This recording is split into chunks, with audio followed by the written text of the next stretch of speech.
Okay, so the next question is, the center of the circle lies at the point P, and if A is 1 and 9, and B is 4, 3, and AP, AP, PB equals to, what's the, for lack of a better word, I can explain it. Just call it a fucking two dots, I don't know. Comparison, and the circle passes to the point A, and find the radius of the circle.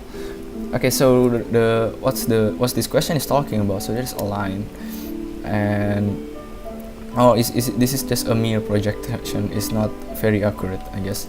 So, and A is 1, 9, and B is 4, 3, and then the center of the circle is P, but we haven't know the point.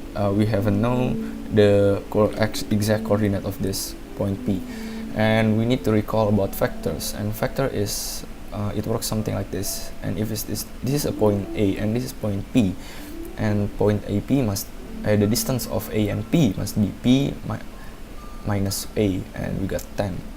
Because if I were to walk for example 10 kilometers, and then I traveled at the end of total of and the kilometers of 20, and the distance that I have been walking must be the final distance minus the initial distance, so yeah, 10 kilometers, for example.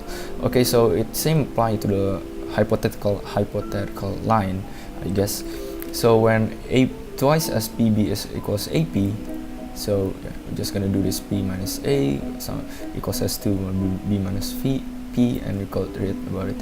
And then at the point of the point of we got all the variables tidy up on each either of left or right. We insert the numbers or insert the coordinates. So B is 4 and 3, and A is 1 and 9, and then yeah, you'll get point P. And after you get the point P, that means you have the center of the circle, but you can't find the radius of the circle yet. So what we're gonna do, you can't write the equation without knowing the radius. So you're gonna find the radius of the circle.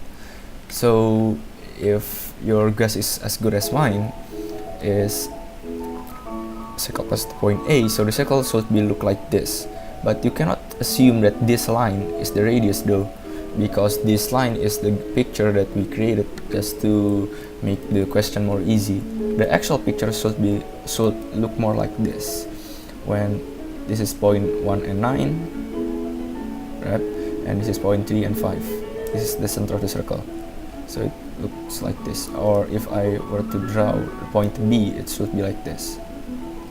So the line should be like this instead of like this. So yeah, so the circle passes the A, and the distance between the center to A is the radius, right? And then yeah, you're just gonna use the Pythagorean method to find the radius of the circle. So yeah, you find the radius of the circle. That's all, I guess.